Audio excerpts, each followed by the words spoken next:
Welcome to the GuestX podcast, where my co-host Brian Hamawi and I uncover the latest technologies and human-driven initiatives that are raising customer expectations and forever changing how we define customer experience across a host of industries. If you are passionate about creating incredible content and unique experiences, join us as we talk to leading product and experience experts across the globe and learn about how today's most successful brands are setting themselves apart from the competition. Welcome to another episode of the GuestX podcast. This is 2 weeks in a row. My co-host Brian Hamawi and I are doing this late on a Sunday night. We cannot make this a habit. This is not good.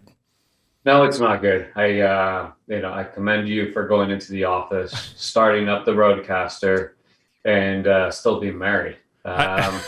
We think. I haven't gotten home yet, so we'll see. If you're sleeping on the couch tonight, Michelle, it's not his fault. It's my fault. I'll take the blame right now. Thank you. That's very brave of you from all the way over in Orlando, where she can't reach you.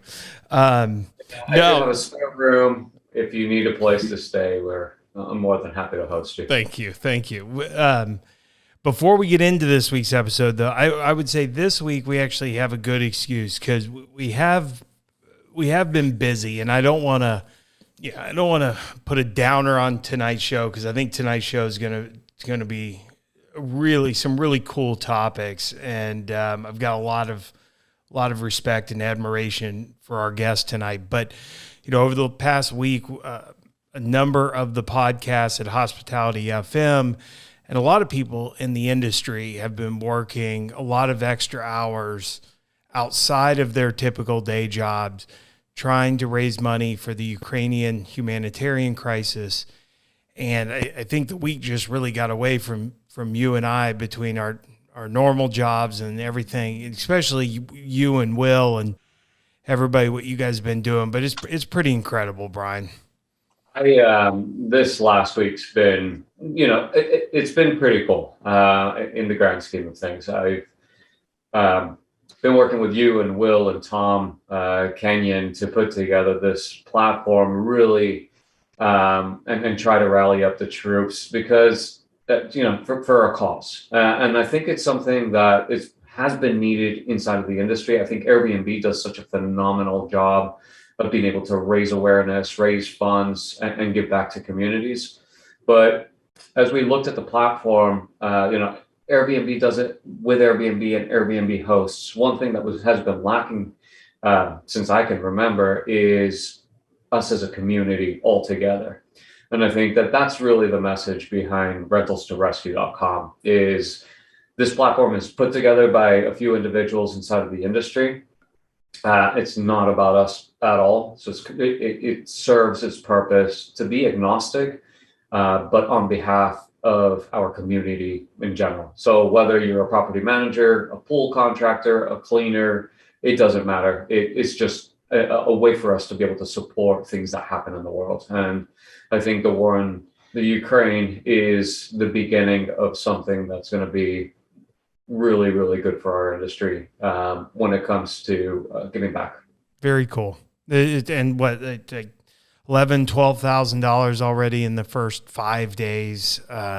It's been really cool to witness and be a part of. And I think to your point earlier, I think it's just the start of something really great and a great outreach by our industry, which is really a tight knit community. I mean, there are certainly, there's people with strong opinions on certain subjects, but generally speaking, of the industries I've had the opportunity to be a part of, it is a very close-knit community, and it circles the wagons really well when it needs to, whether that's weather events like hurricanes and fires and things like that, or here, national events, worldwide events, with the war. But really cool.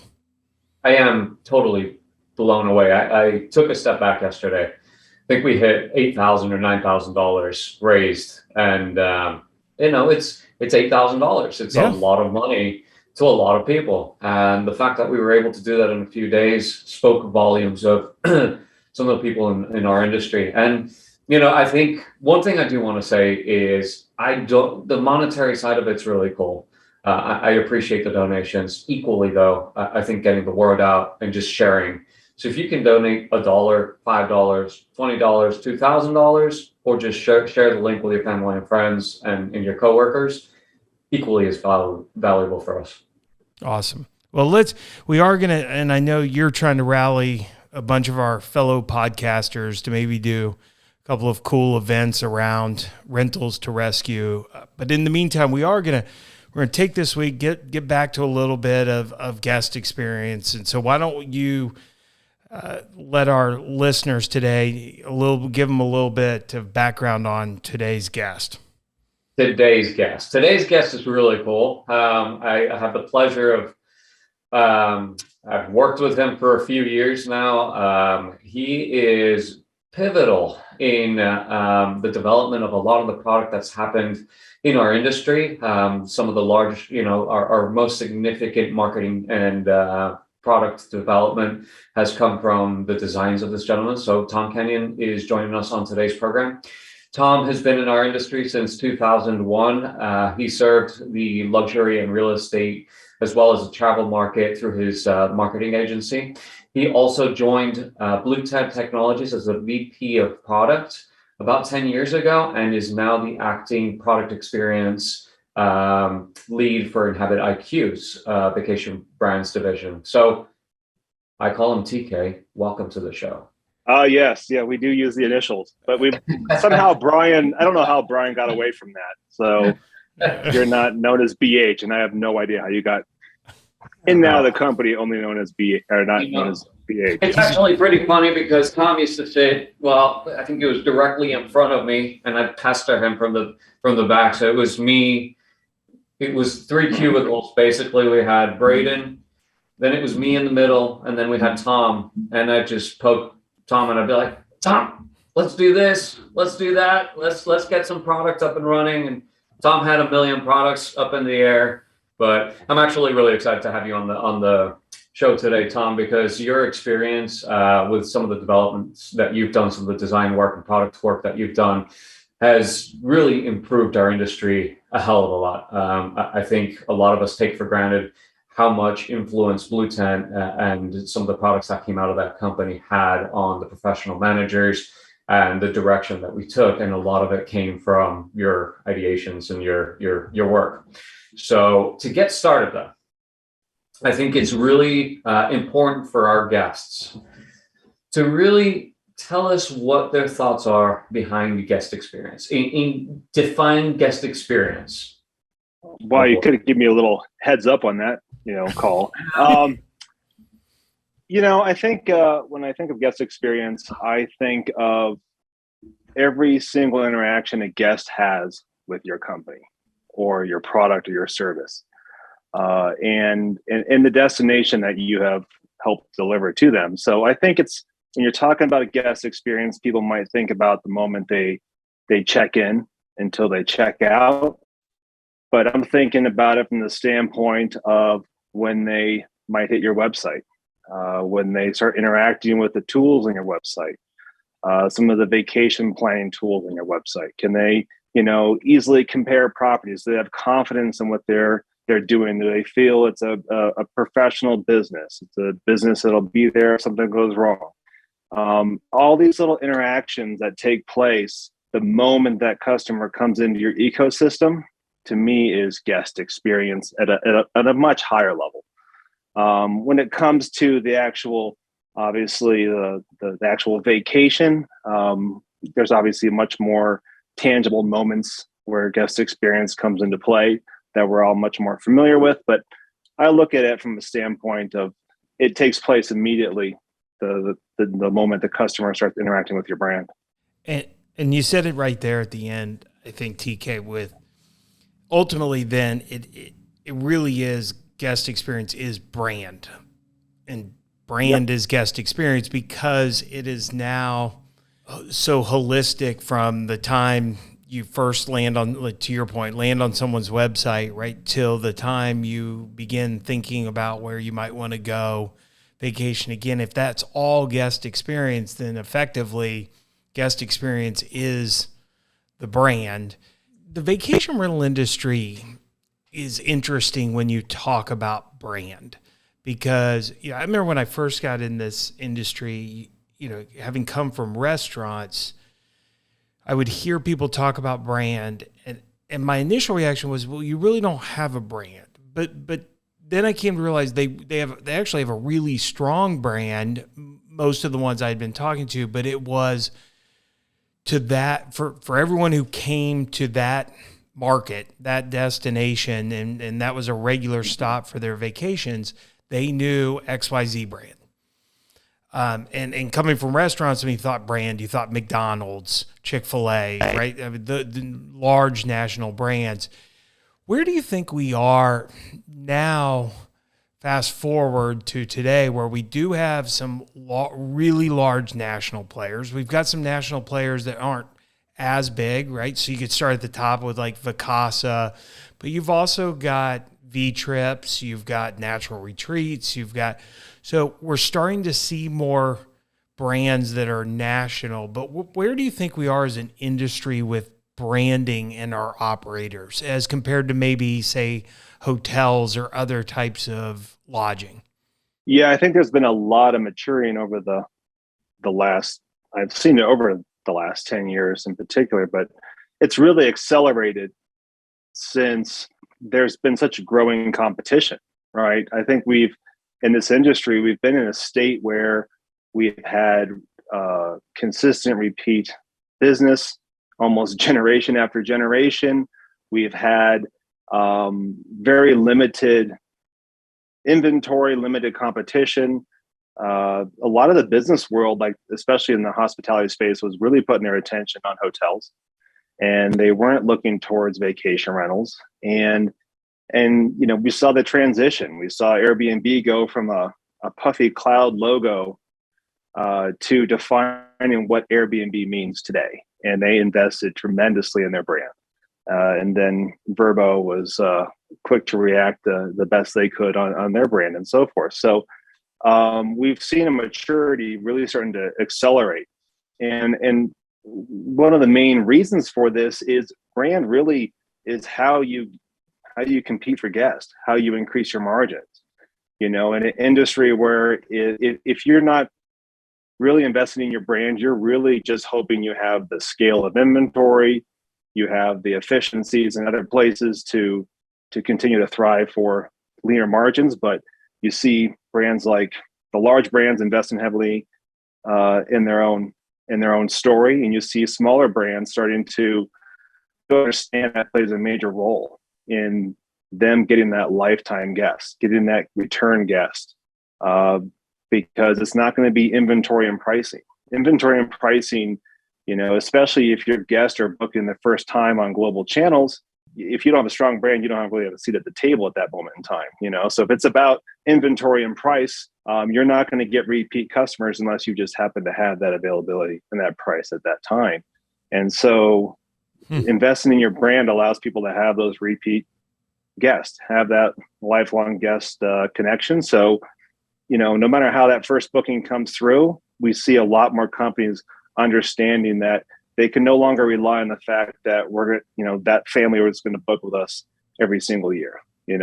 We see generations handing the keys to the younger generation to facilitate booking. We see people, having more and more options to do their bookings. And, that's one of the things I've seen. A lot of people who are investing in brand are doing it for a couple of reasons. One, they want that guest coming back again and again. They might be looking to grow their business, and they know brand is going to help with acquisition of owners. Their brand could also play a significant role in investors. And so you see a lot of people investing in brands who never really did before. And it's because every single person over the last 20 years that I've worked with to develop a brand, it's because they've had their eye on growing their business and not just executing their business. And that's probably been the biggest differentiator for me that I've seen over the years. At what point should people really start thinking about building a brand? Because it is an extremely expensive exercise. And I think I was at BlueTent when this happened, but I traveled to Europe. I did one of the conferences out there, and a gentleman stood up in the audience, and I was talking about brands, and I was talking about website and website development. And the guy got up and he said, "I'm a property manager. I have 300 units. I don't have a website. All my bookings go through Airbnb, and I'll never need a website. It's useless. Nobody understands Right. brand. Nobody recognizes my brand, and I don't care if they come back through my door because Airbnb is supplying me with all my guests." So my question to you becomes, how important is it to invest in your brand, whether you have 5 units or 200 units, in the type of ecosystem that we have? Because it actually made me pause to respond to this, because it was such a Airbnb and Vrbo could be your only two platforms driving traffic to you. Do Mhm. you really, in order to be successful, do you really need to build a brand outside of that? Yeah, it's an interesting evolution that's taken place, and I've heard that before too. I've heard some people at conferences say it's a waste. We're in this inventory business, and we're not in a brand uh, business requiring. But I would challenge someone like that and say, well, you do have a brand. It's your host profile. It's not a traditional Nike swoosh logo. You have limitations on your brand, but you absolutely have a brand. You're limited to the characters on Airbnb's profile page, but you're also, every time someone goes to Airbnb, you know, you're dealing with the margins that are set forth. You're limited in your options to grow your margins. You're limited in your ability to increase guest loyalty, and guest loyalty, obviously, getting repeat guests is a lot less expensive than getting constant flow of new bookings. So you're going to increase your margins. You have opportunities for upsell, cross sell. You get to know that customer. You get to target them. You get to bypass global channels when you get that guest loyalty, and have a significant jump in your obviously your margins. And of course, you have other benefits of brand, your employees, your owners, your market. And those things are the things that are really critical as well, because obviously we want to talk about guest experience, but in a strange way, owner experience really kind of ties into it as well, because when you're acquiring owners and you're retaining owners, they look at you through the lens of a guest. What's my property going to look like? How do I stand out? How are they going to take care of me? And so they're kind of, in a sense, empathizing with guests. So for some companies, that's the way they want to operate. They want Airbnb to do all the work for them. They'll put the inventory up there, but they're always going to have that limitation of growing a real stable business, so to speak, because Airbnb can change the rules. The margins can get tighter, rate parity, all sorts of things can start to really squeeze you, and you no longer have a business to operate your own product and service in your own way. Tom, do you think that what Marriott Homes and Villas is doing Mm-hmm. is a change from? I talked to someone the other day and they said, well, it's just another Airbnb. It's just another channel. But it feels a little different in that they've already got this big brand and they're attaching it then to these operators with requirements in order to be a part of it.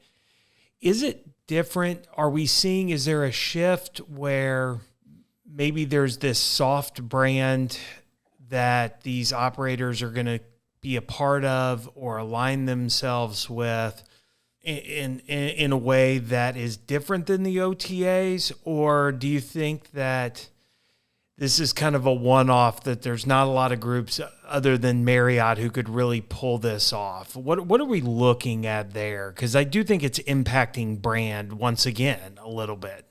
Yeah, I think Marriott, obviously, they have the standards because they have to retain their brand and they want those brand standards. And so it's definitely a play for them to get into the space that has a lot of growth, and helps them grow their business and helps obviously with their loyalty programs and so forth.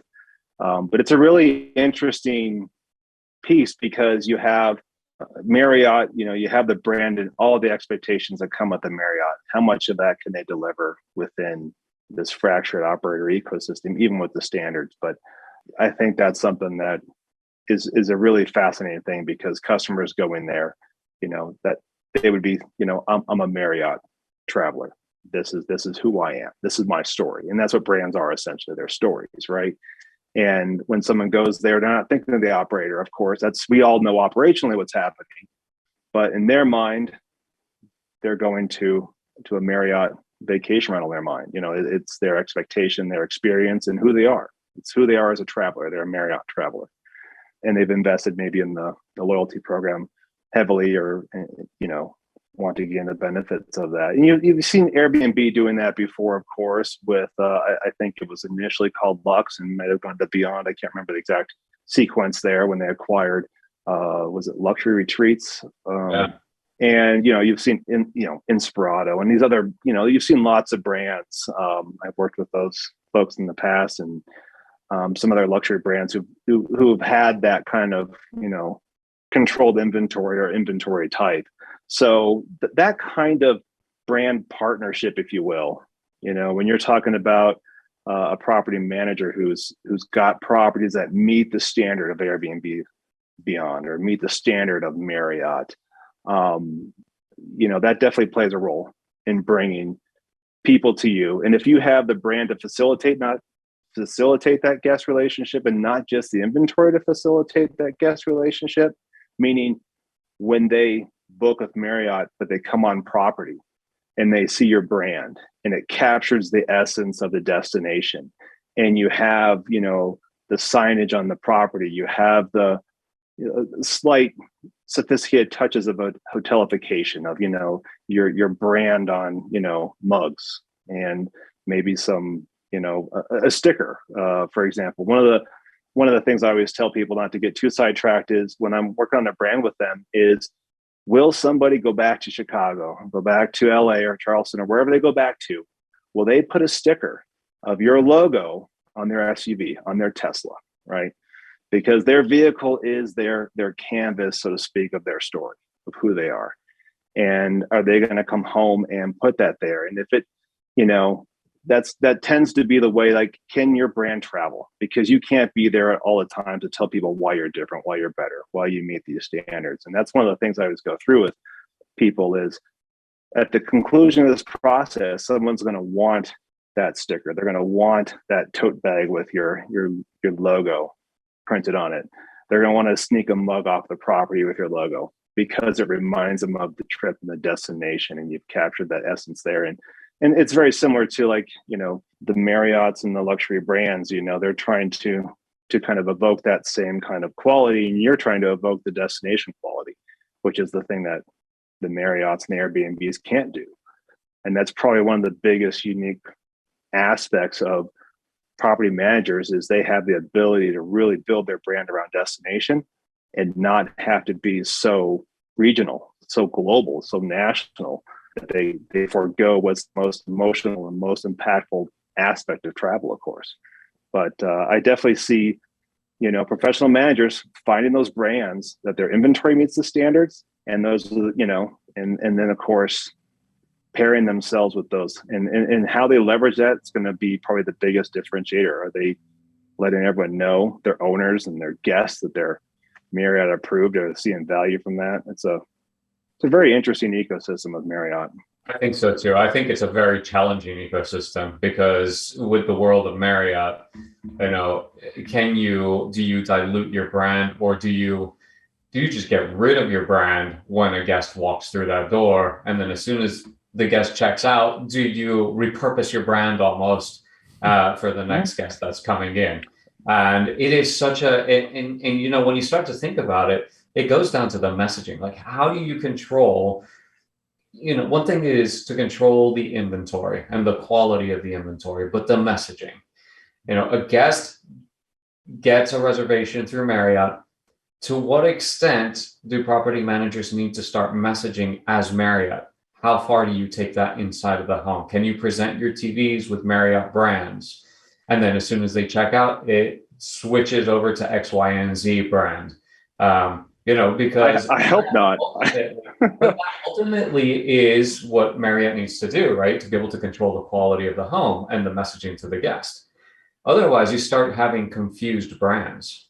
That's definitely on Marriott's side and Airbnb side and Vrbo and anyone looking to create a strong brand with inventory they don't control and the guest experience they don't control. They have some digital experiences they control, some expectations that are to be met. What's really interesting about what you were touching upon is we all see this in our daily lives. We might gloss over it, but you don't walk into, you can walk into some stores and every product in that store is theirs, right? But you walk into other stores and their brand is about bringing in products that are great, right? You've been in these stores where you walk in and you feel like, man, the people who run this shop get the best stuff, right? And you love all those little brands within there. And I think that's probably a better comparison, because Marriott's gone out there and said, look, these are the best properties, the best managers, the best support service. We brought them all together. You're going to be you're never going to find a bad vacation rental when you use our brand. That would be my advice to Marriott. That's their pitch. And you're going to love these local brands. When you go to Marriott, you're going to get everything that Marriott is, but you're going to get this local person and this local brand. And you're going to walk in and you're going to be amazed, and you're going to love Marriott for bringing you two together. And then, of course, where I come in is I say, okay, yeah, now let's work on making that customer always want to go to that shop and always find your product in the shelf, right? Because that's the product that is special to them. And so it's absolutely critical. I think that's to your very first point, Matt, the evolution. When you're getting bookings from other sources, it's more important than ever to have that brand experience start from the moment that customer makes that booking and knows you're the one facilitating this. You're the one who's bringing the destination, the memories, really enhancing everything, providing that confidence, that wonderful, easy transaction that the global entity brought you. Great. It's great. You had buyer confidence in that regard, but it's a product on a shelf, and we all experience it every day. That's a fascinating brand. The brand is a big topic, but what is brand? So is it a logo? Is it the way you talk about your company? Is it the way you present your home? What is brand? When a property manager hears Tom talk about their brand, where do they begin with the brand? Yeah, I'd say brand is story.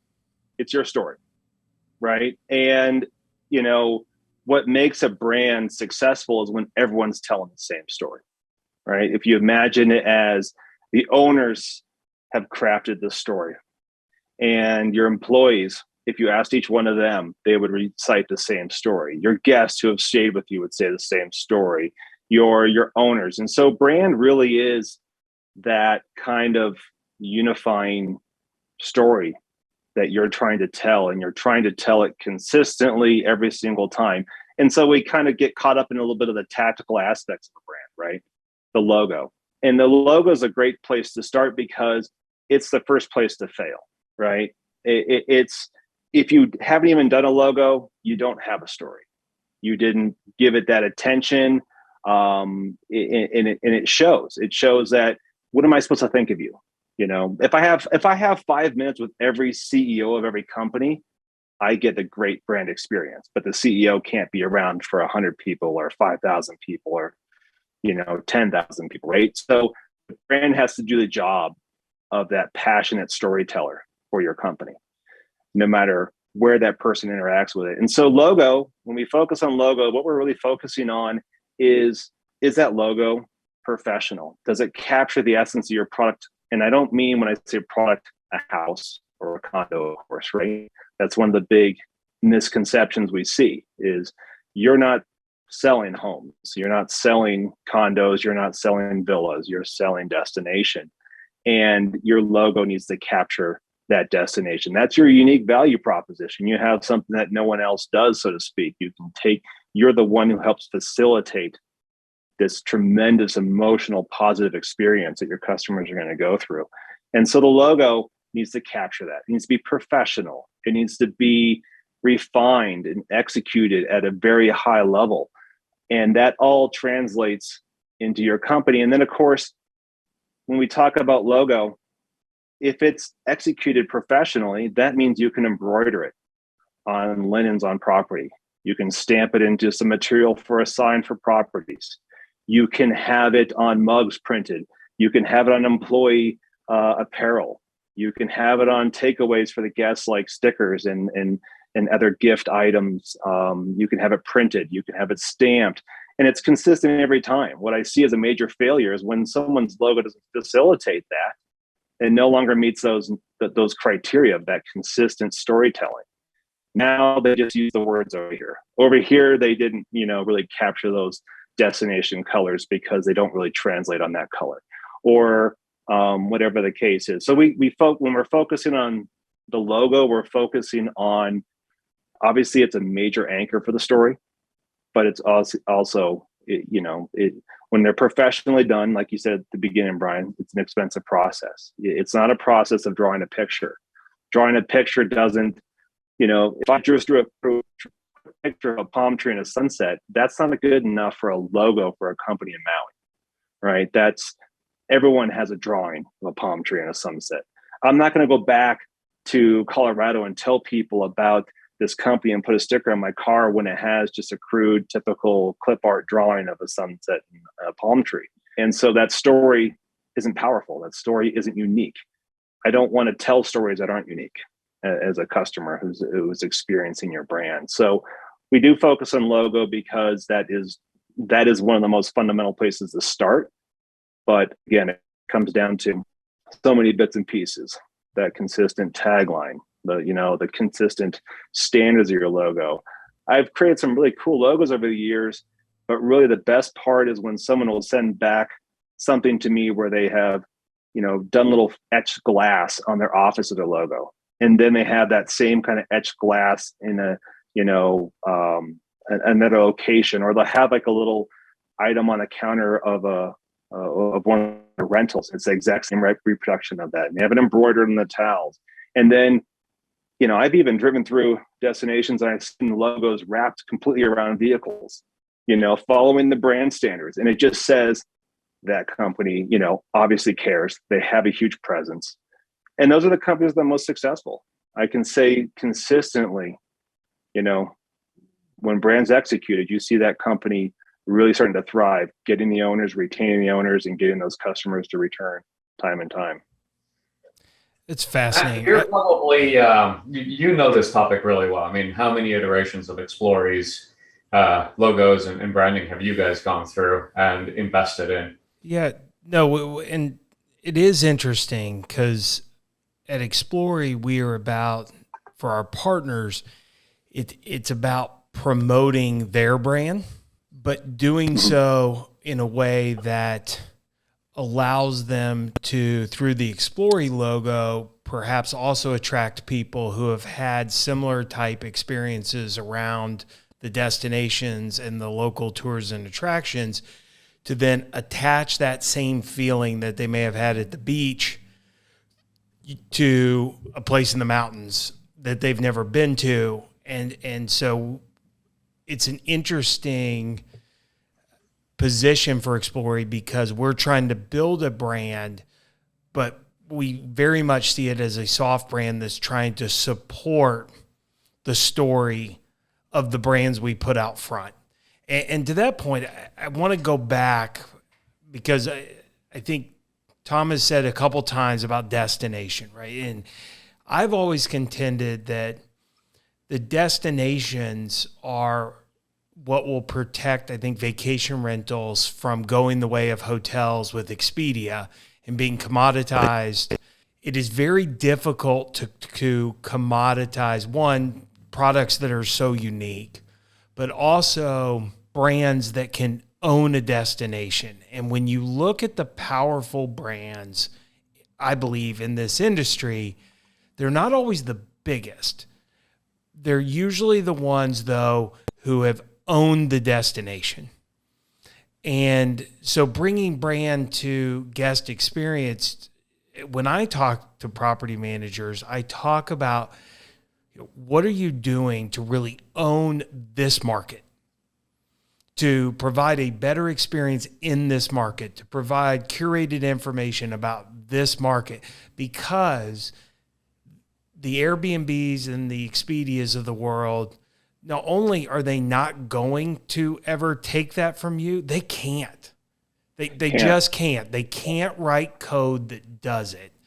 And I had never heard the analogy. It popped into my head, Nordstrom's, right? But it's a really interesting point that Tom makes when he was talking about how Marriott may end up being Marriott Homes and Villas, maybe where they don't try to hide the brand like Airbnb or Vrbo, but rather say, no, come. And we know you're going to go back to some of these people direct next time, and that's fine. We are comfortable in our own position as a brand to guide you to some really great local destination operators, and with the understanding that you may next time book direct with them, in which case it will be very different than the Vrbos and the Airbnbs, because it's truly more of a partnership if that's the direction it goes down, and I don't know if it does. I think that the one unique thing about Marriott is their rewards program. And Tom, we have talked about this extensively. But Marriott, as opposed to Airbnb or Vrbo, has a very strong loyal base of customers. And a lot of that has been done through their loyalty customer rewards programs. So even though those customers might want to book directly through that property management company, they'll go back to Marriott and do it through their rewards and their points to get back to that property manager, which is something that we haven't been able to achieve with an Airbnb or a VRBO or any other brand. So I think that's one of the big differentiators between Marriott and everything else that we have in our ecosystem. It's a tough one because I think you're right. All these large global brands, they're hedging their bets. They have, trip history, or they have loyalty, or they have their own brand that they've invested so heavily that people want to, I think probably every property manager has some story where someone would call, and say, I saw your property in Airbnb, and the manager's like, yeah, you can save some money booking direct with me. Here's our site. I can take your booking right now. And they're like, oh, I'll think about it. And then they get the booking from Airbnb or something else a few minutes later. And that's, we're all fighting for the booking, of course, but we're fighting for the guest. And if that's the choice they want to continue to make because they have a referral program or something that they're using points on or something along those lines, you're still providing that guest experience. They're still taking your brand back home with them. You're still getting referrals. You're still getting repeat business. And of course, with a brand like you said, Matt, is you're going to own that destination. The second that person arrives, however they booked is in the past, whether it was from your website or some other website. It's in the past. You're now controlling every interaction with them. You're giving them your best local advice. You're giving them the best tools to enhance their vacation. You're making sure that every single moment that they're there for just those 2 weeks or whatever it might be is perfect because they haven't made a misstep because of your local knowledge, your experience, and the tools that you give them access to. So that's really guest experience, I think, in the next 5 years, is making sure that you're executing on that, because the industry didn't really have to execute on that before. The industry didn't, and only guests who made an effort to talk to you, at the counter, so to speak, and get that valuable 5-minute conversation where like, wow, you just saved me from going to that restaurant. Now I'm going to go this one. You pointed me to the right way to get to the best beach access, or whatever the case might be. Those incredibly valuable 5-minute conversations, we now have to put those into process and guest experience and make sure that every single customer feels like they had that super valuable 5-minute experience with your local knowledge. And they take it back with them. They tell that story. And that's kind of the sequence we're all really hoping to evolve through technology, through just execution of best practices, making sure we're investing in our brand. What does that mean? It's not just a logo. It's just all those little pieces.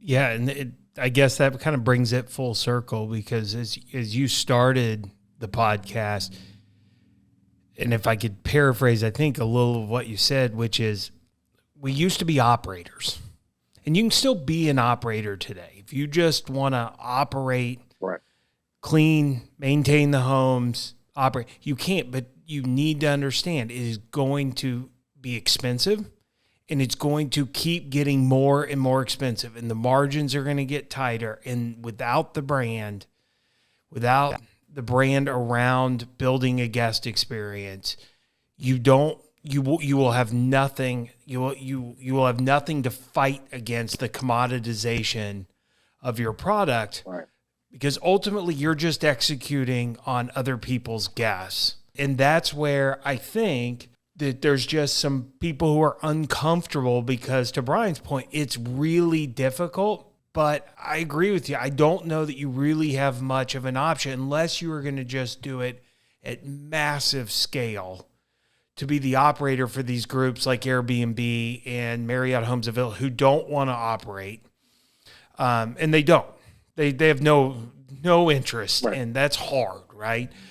But if they can commoditize everybody else, they know where the money's at. The money, to your point, is in the brand and lowering guest acquisition costs and things like that. So as we wrap up, Tom, what would be your piece of advice, maybe a little bit as Brian mentioned, but if I'm an operator, a property manager now sitting back and listening to this podcast, and I'm thinking, I've got to take some control here about the future of this company I'm building and our destiny.